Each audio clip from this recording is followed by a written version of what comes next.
বামপন্থীরা বা কমিউনিজম এর সঙ্গে যুক্ত, যেরকমভাবে মিস্টার মুখার্জি বলছিলেন, এবং এর সঙ্গে পাশ্চাত্য দুনিয়ার একটা টাই আপ আছে উনি বলছেন। কিন্তু এই অ্যাঙ্গেলে দেখতে গেলে এসসিও যেটা হলো কয়েকদিন আগে, সাংহাই কোঅপারেশন লিমিটেডের যেটা অর্গানাইজেশনের যে মিটিং হলো, সেখানে দাঁড়িয়ে চীন, রাশিয়া, ভারত, এরা তিনটে শক্তি এশিয়ার তার একত্রিতভাবে পাশাপাশি আসার চেষ্টা করছে, এরকম একটা ছবি সারা বিশ্ব দেখলো পুতিন, শি জিনপিং এবং নরেন্দ্র মোদীকে। সেখানে দাঁড়িয়ে কি মনে হচ্ছে, মানে এই ক্ষেত্রে কমিউনিস্টদের ভূমিকা এই ধরনের অশান্তি সৃষ্টি করবার ক্ষেত্রে যে পার্সপেক্টিভের কথা উনি বলছেন, সেটা কি বাস্তব? হ্যাঁ, প্রথম কথা, আমি ওনার বক্তব্য খুব মন দিয়ে শুনলাম। উনি পশ্চিমী শক্তি বললেন, কিন্তু স্পষ্ট করে কোনো রাষ্ট্রের কথা উল্লেখ করলেন না, অথচ কমিউনিস্টদের ভূমিকাটা স্পষ্টভাবে উল্লেখ করলেন এবং দেশের কি বলবো স্ট্রংগেস্ট প্রাইম মিনিস্টারকেও চিহ্নিত করলেন। তো স্পষ্ট ধারণা এটাই, শ্রীলঙ্কাতে যখন রাষ্ট্র পুনর্গঠন হয়েছে সেখানে বামপন্থীরা ক্ষমতায়। আসল বিষয়টা এই যে যখনই এই সাংহাই তে একটা শক্তি জোট অক্ষ তৈরির একটা প্রাথমিক একটা লেয়ার তৈরি হয়েছে, কিংবা ব্রিক্স থেকে R5 বলে স্থানীয় কারেন্সি চালু করবার ব্রিক্স সদস্যরা উদ্যোগ নিচ্ছেন, সেই সময় মার্কিন শুল্ক নীতি দিয়ে যেভাবে চাপে রাখার চেষ্টা করা হয়েছিল ভারতবর্ষকে, সেই শুল্ক নীতির দাবড়ানিকে কাটিয়ে একটা স্পষ্ট বিকল্প রাস্তা তৈরির দিকে ভারতীয় বিদেশ নীতি অগ্রসর হচ্ছে বা আঞ্চলিক অর্থনীতিকে সেক্ষেত্রে বাহন করা হচ্ছে। এইটা বুঝতে পারার পরেই আমেরিকার পক্ষ থেকে দ্বিতীয় কোনো রাস্তা ছিল না সীমান্তবর্তী আরেকটি দেশকে এইভাবে উত্তক্ত করে তোলা ছাড়া। আমি মানে যদি সাম্প্রতিককালের এই জিওগ্রাফিক্যাল প্রোগ্রেশনকে দেখি, মালদ্বীপ, শ্রীলঙ্কা, বাংলাদেশ, এখন নেপাল, প্রায় প্রতিটি ক্ষেত্রে ওখানে সেন্ট মার্টিন ছিল ইস্যু। নেপালের ক্ষেত্রে যেটা আড়ালে, লোকচক্ষুর আড়ালে থেকে যাচ্ছে, পদ্ধতিটা সেই একই, অর্থাৎ ওখানে কোটার আন্দোলন, এখানে জেনজির সোশ্যাল মিডিয়ার দাবিতে আন্দোলন। কোটা মেনে নেওয়ার পরেও, কোটা আন্দোলনের মূল দাবি মেনে নেওয়ার পরেও সরকার উৎখাত হলো, এখানেও সেই ঘটনাটা ঘটলো। এবং সবচেয়ে মজার কথা, ওখানে যেমন হঠাৎ করে উড়ে এসে জুড়ে বসেছিল মোহাম্মদ ইউনুসের নাম, তেমনি একই রকমভাবে এই মুহূর্তে নেপালে বলেন্দ্র শাহর নাম উঠে আসছে, যিনি কাঠমান্ডু শহরের মেয়র। তার স্বচ্ছ ভাবমূর্তি, তার আপোষহীন দুর্নীতি বিরোধী চরিত্র ইত্যাদি ইত্যাদি বিষয়গুলোকে তুলে ধরা হচ্ছে। অর্থাৎ কিনা পরবর্তী বিকল্প পুতুল সরকারের রাষ্ট্রপ্রধান কে হবেন সেটাও সমস্ত কিছু, যাকে এর আগে বলেই ফেলেছিলেন আমাদের নোবেল প্রাপক শান্তির দূত, যে মেটিকুলাসলি ডিজাইন্ড একটা পদক্ষেপ হয়েছিল বাংলাদেশে, সেই একই রকম মেটিকুলাসলি ডিজাইন্ড পদক্ষেপের পথেই গোটা বিষয়টা ঘটছে। এটা আমার পর্যবেক্ষণ। একই সঙ্গে এটা মাথায় রাখতে হবে যে এই রাজনীতির আরো একটা স্তর আছে, সেই স্তরটা এখনো প্রকাশ্যে নয়, আসবে। এটা কেবলমাত্র ভূ রাজনৈতিক রাজনীতির বিষয় বলে আমার মনে হচ্ছে না।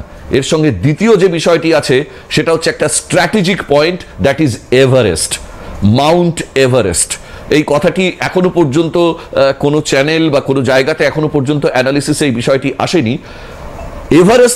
এভারেস্টে যাতায়াত, এভারেস্টের ওপরে বাকি সমস্ত কিছুটা নেপাল মারফত হয়ে আসছে। এটা আন্তর্জাতিক চুক্তির মাধ্যমে এটা নির্ধারিত।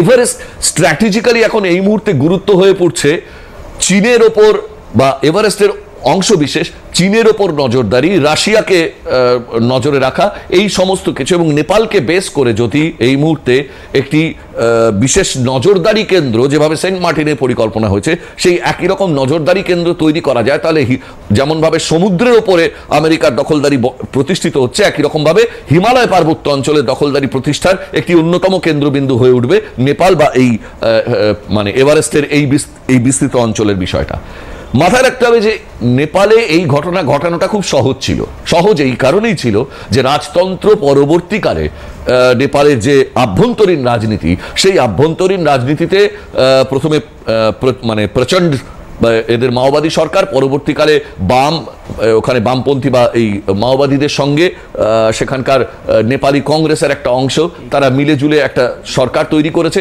এবং 10 বছর প্রায় এক ধরনের অচলাবস্থা কাটিয়ে তারপর এই মিলিজুলি সরকারের আর মানে শেষ পর্যন্ত যে জায়গাটা এসে দাঁড়ালো সেটা হচ্ছে একটা মানে গরিষ্ঠ সংখ্যক মানুষ সুবিধা বঞ্চিত, অন্যদিকে একটা অংশের মানুষ ফুলে ফেপে বিত্তবান হয়ে উঠেছে এবং মন্ত্রী আমলাদের ছেলেপেলেদের জীবন শৈলী যা সেটা রীতিমতো চমকে দেওয়ার মতো।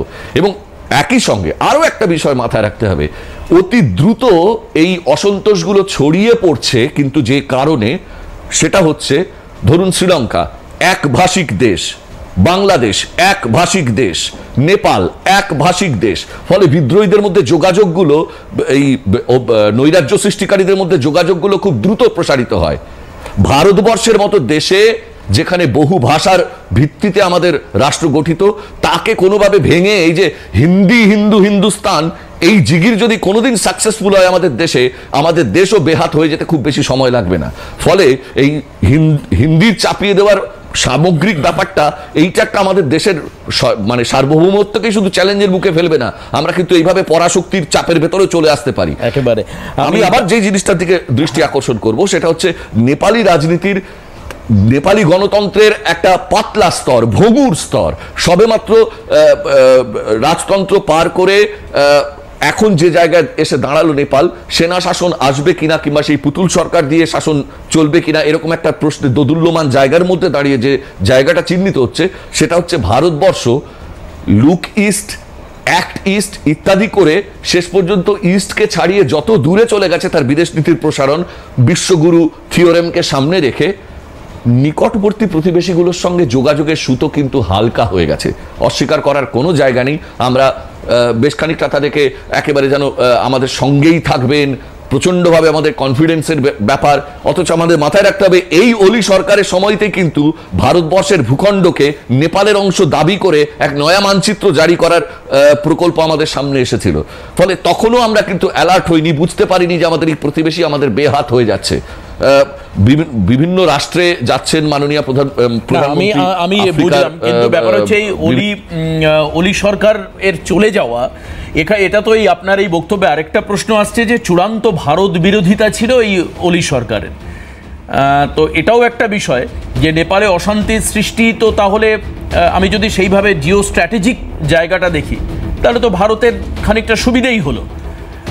এবার সেই সুবিধা আবার অন্যদিকে আমেরিকার হস্তক্ষেপ, মানে সবকিছু মিলিয়ে যাচ্ছে আর কি বিষয়টা। আপনি এক জায়গা থেকে অবস্থান স্পষ্ট করলেন যে এটা কমিউনিস্টদের অন্তর্ভুক্তি নেই, কিন্তু পাশাপাশি আপনি অত্যন্ত স্পষ্ট করলেন অমিতাভ যে আমেরিকা এখানে ব্রিক্স বা বিমস্টেক বা এই এসসিওর কমিউনিস্টরা ওখানে প্রত্যাখ্যাত, কমিউনিস্টদের ওখান থেকে সরানোর জন্যই তো এই আন্দোলনটা শুরু হলো।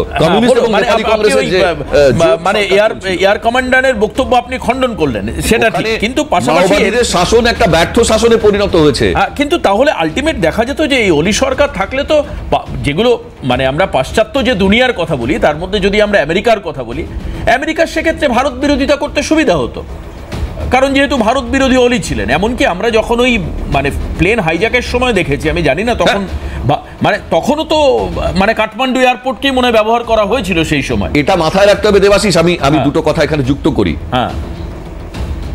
হ্যাঁ বলুন। হ্যাঁ, এখানে দুটো জিনিস মাথায় রাখতে হবে যে যতই ভারত বিরোধিতা করুন, নেপালের কিছু কম্পালশন আছে তার অর্থনৈতিক প্রশ্নে, তার স্যাটেলাইট সার্ভিসের সেই কম্পালশনের কথা তো বাংলাদেশও ভাবেনি, বাংলাদেশের প্রচুর কম্পালশন ছিল, ভারত নির্ভরতাকে তারা আমি বুঝতে পেরেছি।